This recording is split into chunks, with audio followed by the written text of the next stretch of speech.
understand your praise. And you can declare that like that, folks look at you funny, but they don't know what you've been through. All right. All right.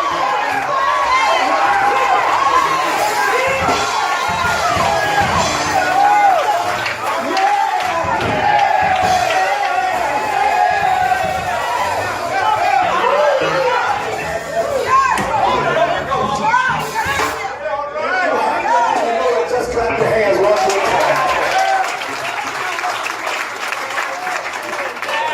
It is another Tuesday night that I count a joy just to be in the Lord's house. To be on the Lord's side, to go to the Lord's day. Thank God that I've been covered under the blood of Jesus. Just one more time. Help me celebrate the wonderful gift that God has given to the Newberry AME Church.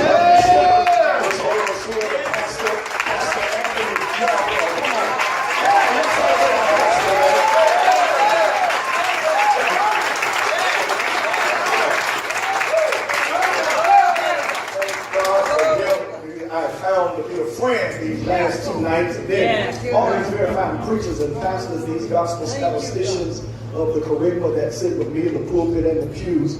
I greet you in the name of Calvary's only conquering champion, Jesus the Christ. It's at his name that every knee must bow, every tongue must confess that Jesus is still Lord. For these deacons and to these mothers and to all of you, my father's children, it's just good to be alive. I feel good tonight. Amen.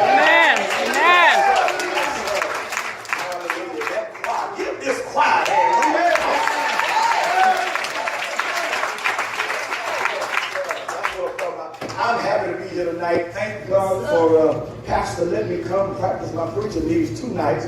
And we got 3 more nights to go. And I'm going to get my little bit out the way and get off the tracks because there's another train coming. I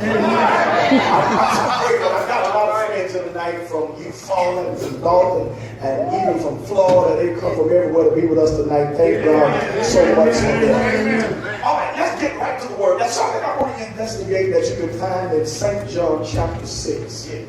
St. John chapter 6. St. John chapter 6. Praise God.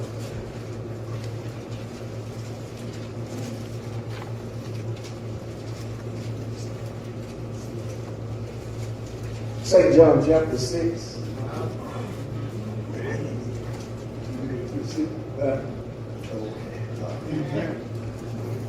St. John chapter 6. Amen.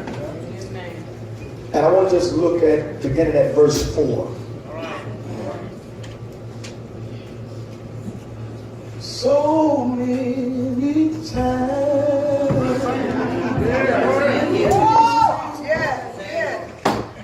the Lord made a way for me.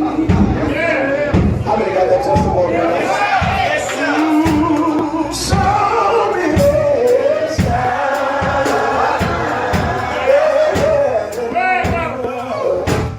the Lord made a way for me. John chapter 6, look at verse 4. You ought to just think about it. So many times.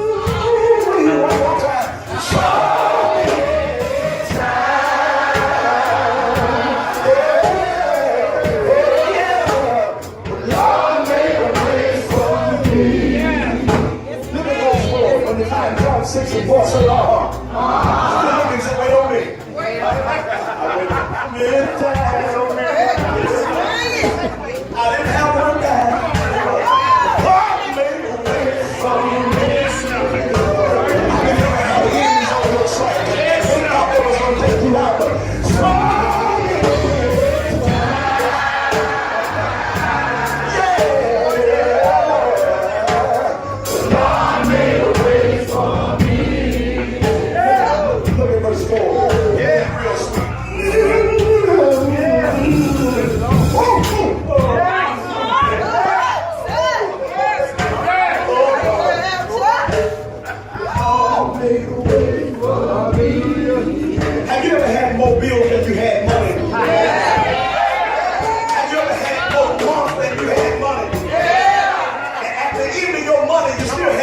month left. But some way or somehow, you better wait for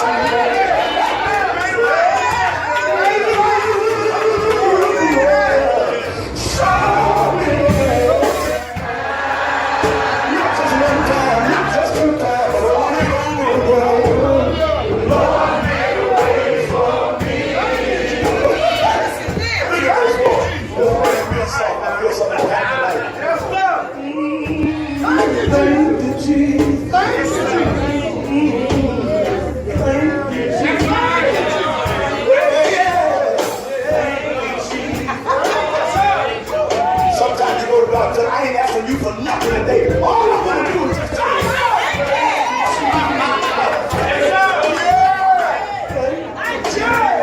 Look at verse 4.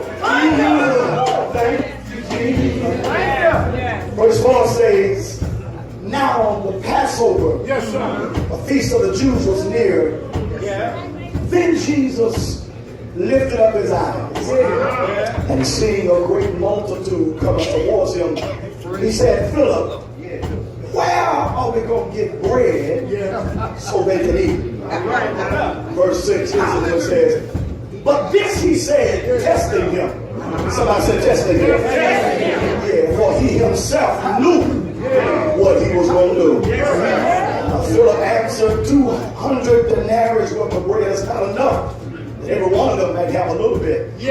One of the disciples, Andrew, Simon Peter's brother, said to him, watch this, it's going to get good.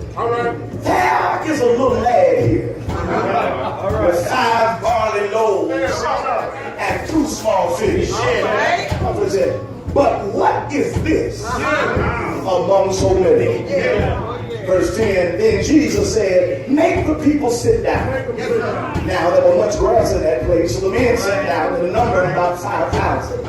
Then Jesus took the loaves, and when he had given thanks, he distributed them to the disciples, and the disciples to the men who were sitting down. And likewise the fish, as many as they wanted.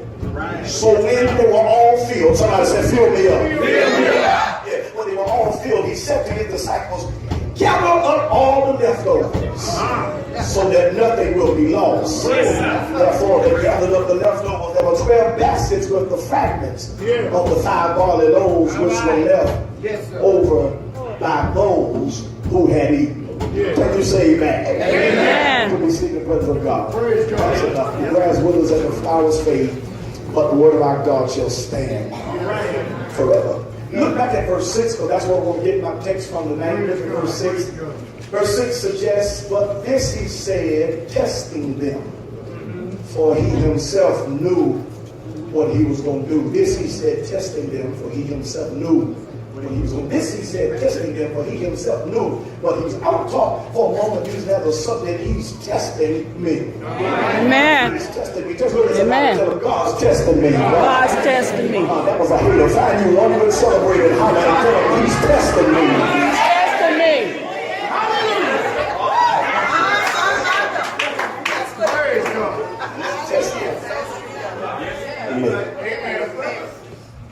My brothers and my sisters, ladies and gentlemen, saints and sinners, there are moments and seasons in our lives where God will allow certain unwanted and unenjoyable situations to come our way. And here's what I've learned, that he does not allow those enjoyable situations to come your way. He doesn't send it to destroy you.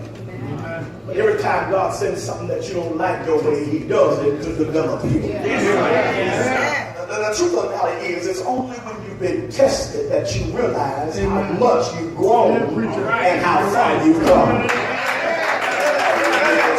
It's only after you get through a test that you understand what you're able to deal with. It's a sign that you passed your test of the fact that you're able to deal with some stuff now that you couldn't deal with in your past. Some of y'all know God will send all kinds of tests your way. He'll test you with certain people, and he'll test you with certain things. And I'm looking at some folk that's looking at me tonight. Truth is, not long ago, if your enemies had crossed you, you would have went off and not thought about it twice. All right, all right. You would have cussed about and not nothing or say nothing. But those same enemies can do the the same thing now, and now you just smile and keep it moving. Somebody just heard I'm good. I ain't saying I'm all I should be, but what I am saying is I'm better than I used to be. And every day I get better than the day before. All right. So he said that tonight. That's what you want me to think you got it all together. You want me to think that you pass every test. But you ain't fooling nobody but yourself. Because I know that salvation is instantly, but sanctification is a process. I said salvation is instantly, but sanctification is a process. That means it's going to take a while. That's why some days you're right, and some days you're going to be right. I don't care how saved you are. I don't care how many specialities you have. I don't care how many big hats you put on your head. The truth of the matter is some days you're going to be right, and some days All right. All right. it is a process. It's a process. And sometimes God will send certain stuff your way just to see if you're able to walk what you've been talking. You've been talking, God's going to make a way out of no way. So sometimes God will put you in a situation to see if you believe what you've been preaching. So for a moment, I don't have long to treat this, but for a moment, I want to look at this. And I want to show you a testing in the text. Here it is. In open, Jesus is in Galilee. All right. The crowd has come to hear him preach. They've come to see him work his miracles. They saw him work all kinds of miracles. They saw this Jesus give sight to the blind. They saw this Jesus walk on the water. They saw this Jesus walk up to a tomb of a dead man. Call his name, and the dead man got up. So now this morning they get up out of their bed all over Galilee. They hear that Jesus is running a revival down by the sea. So men get up. They wake up their wives. They get up their children. Look at them making their way down to Galilee. Now listen, his popularity had grew to the point where he didn't have a minor church. Jesus has a church now that's filled with 5,000 men. That includes their women and their children. And everybody come to see a new preacher in town. And can I tell you, they really didn't come to see his face, and they came looking for his hand. And they really didn't want to know who you are. They just wanted what they could get. And you know, there's still folk like that in the church now. They don't really want God. They just want what they can get.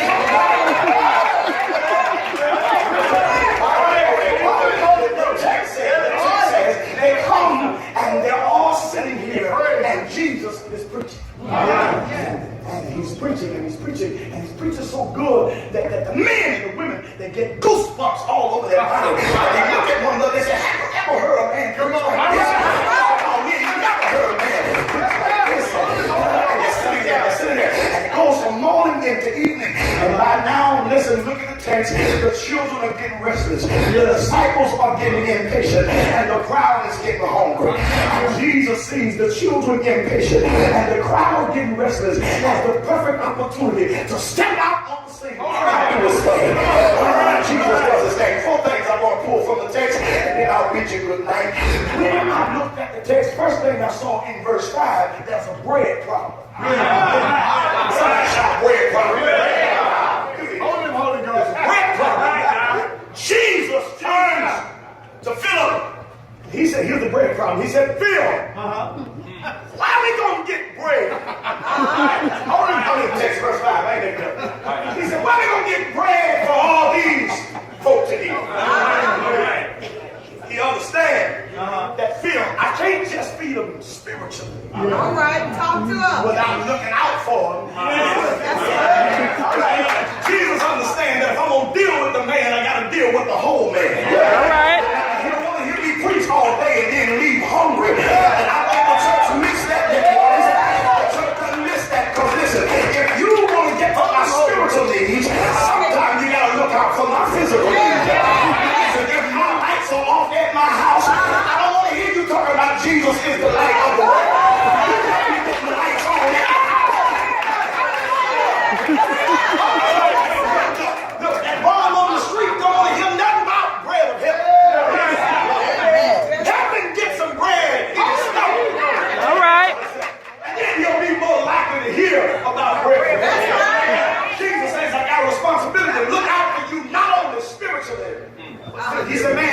Let's find these folks. Yes, sir. Some bread to eat. But they got a bread problem. Watch this. I saw it. They got a problem even, hear this, in the presence of Jesus. All right. I said they got a problem even in the presence of Jesus. And there's some folks that think as long as they stay in God's presence, that they're going to be exempt from problems. Some folks think they just pray hard enough. Some folks anoint themselves so much that they look like a piece of KFC. Some problem. Oh, Lord. The presence of God does not exempt you from problems. The presence of God will only protect you in your problems.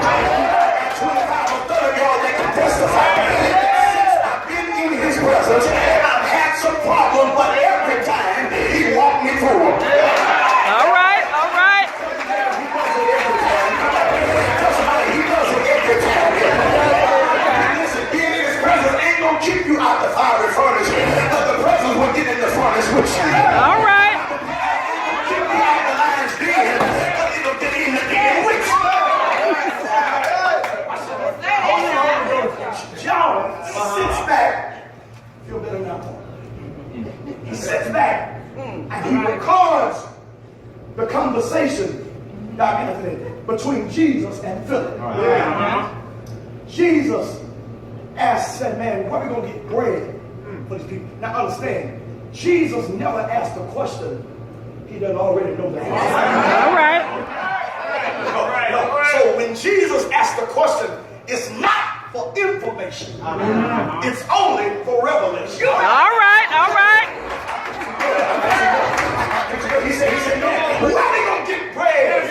And rather than Philip throwing it back on him, like Elijah did when he was in the valley, God said, can these boys live? Elijah had enough sense. He said, Lord, you don't want to know. But Philip does not do like Elijah.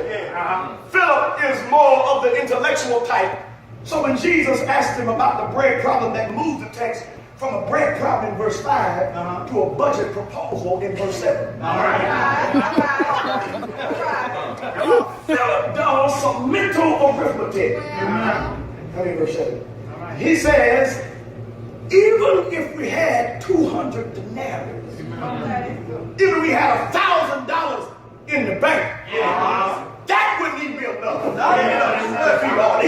right. Tell you what, Jesus, tell you what, best thing, you done failed them spiritually. Amen. Send them home. All right. Let them get there.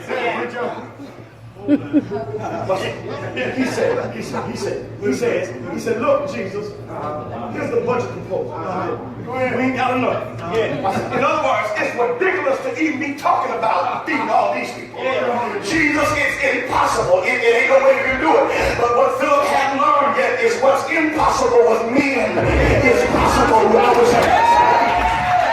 Specializes in situations. I wish somebody here could testify that God can take what you can do. That regardless of what it looks like in the natural, if you just turn it over to the Lord, God will. Well, you now learn how to trust Him even when you can't trust Him. I trust you even though I don't know what you're going to do. I don't know how you're going to do it, but I know you're going to do something. We ever been in that place where you didn't know what God was going to do, but you just knew He was going to do something.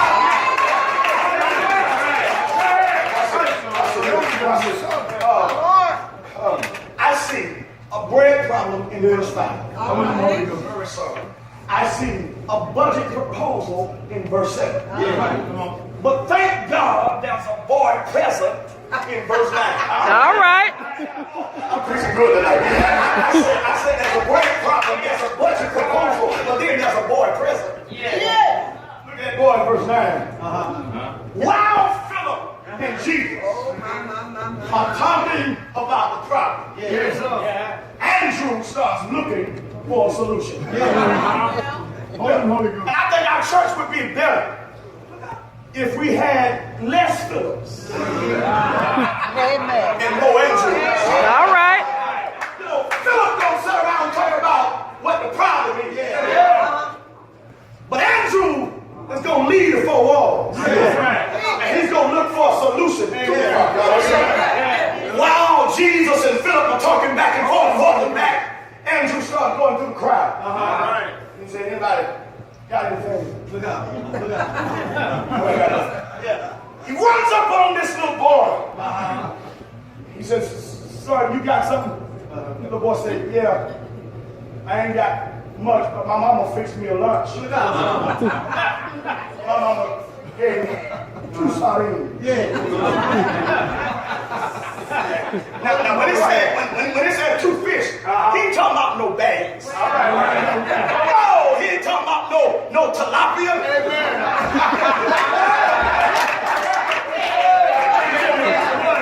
This man talking about 2 sardines. Not even bigger than your hand. He said, I got 2 of them and 5 pieces of bread. So Andrew comes to Jesus and he says, hold on, Philip, let me talk to Jesus for a minute. He said, Jesus, I was in the crowd and there was a little boy out there.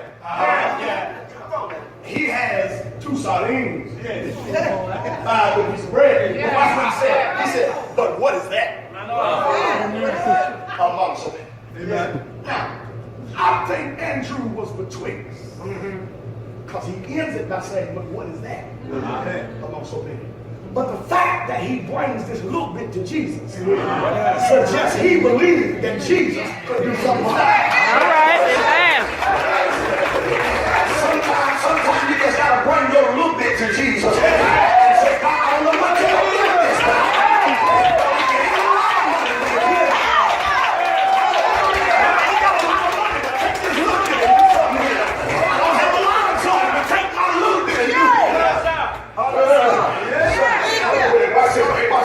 So that then sets the stage for a miracle.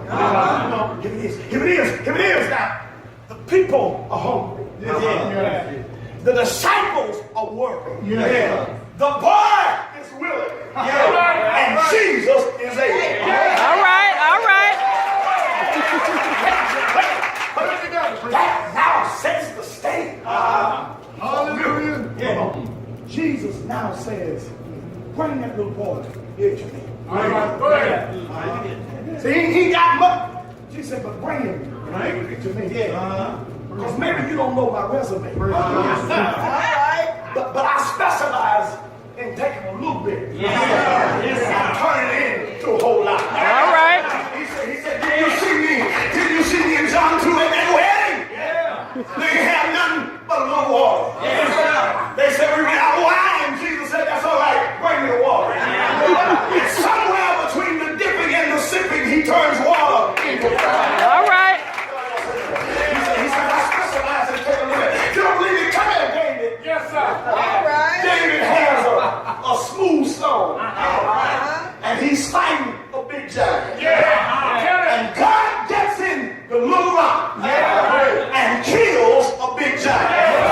Because God knows how to take a little bit. All right. Jesus, he says, give me what you got. So then that text moves from it's transferred to Jesus. And then it's being transformed by Jesus. Isn't it something how you can give God one thing and he's God enough to give you something else back? Watch this. The text says, watch this, it's unfolding quickly. The text says he takes it. And the next word says, and gave thanks. I said, now, well, it ain't but 2 sardines. And 5 of these bread. I said, he takes the little and gives thanks. And when he gives thanks for the little bit, the little bit turns into a whole lot. All right. Sometimes you ought to thank God not for the big stuff in your life. Amen. Amen. If you learn how to thank God for the little stuff, he'll give you some big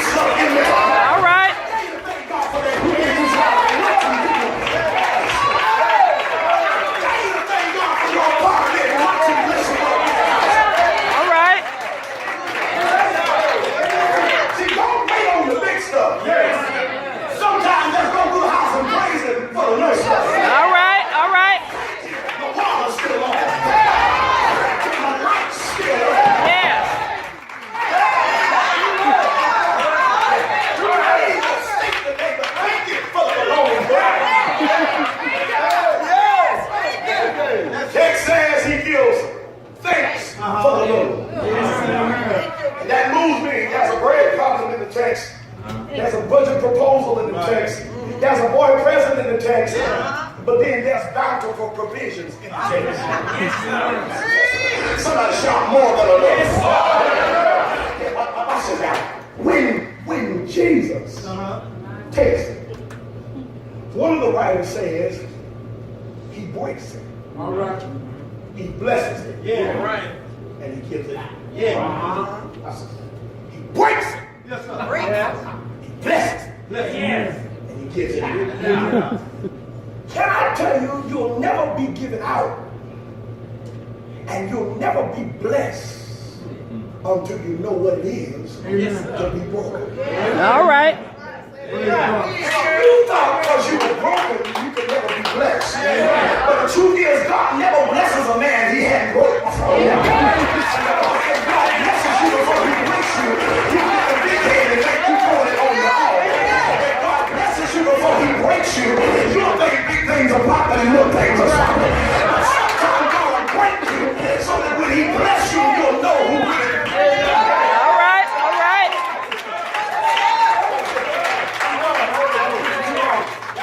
Another thing I saw, Doc, I promise you'll hit it to one way. Another thing I saw.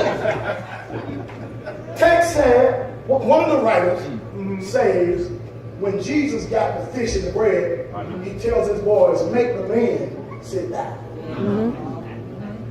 He said, tell the men. I said, gee, Jesus, why didn't you just say, tell all of them? Sit down. He said, tell the men, I said, sit down. I said to Jesus tonight, headed down here, why do you tell men?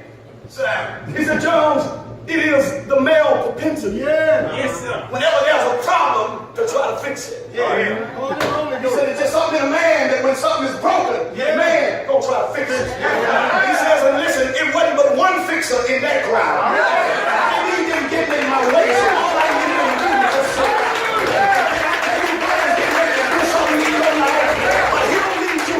trying to fix it yourself.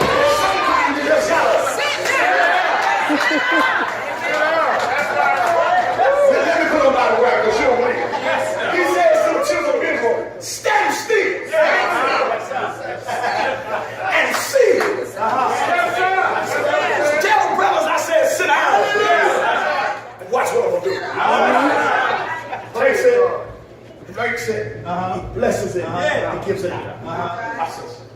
There's bountiful provisions because the text said when Jesus got his hand on it, not only was it just enough, but it was more. Everybody got full, and there was still 12 baskets there. And I tell you, when God blesses you, he ain't gonna just bless you a little bit, but God gonna bless you so much you gotta get something. He said, you anoint my head with oil, and my cup runs over. God will give you a running over. I'm on more than enough.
It's the king.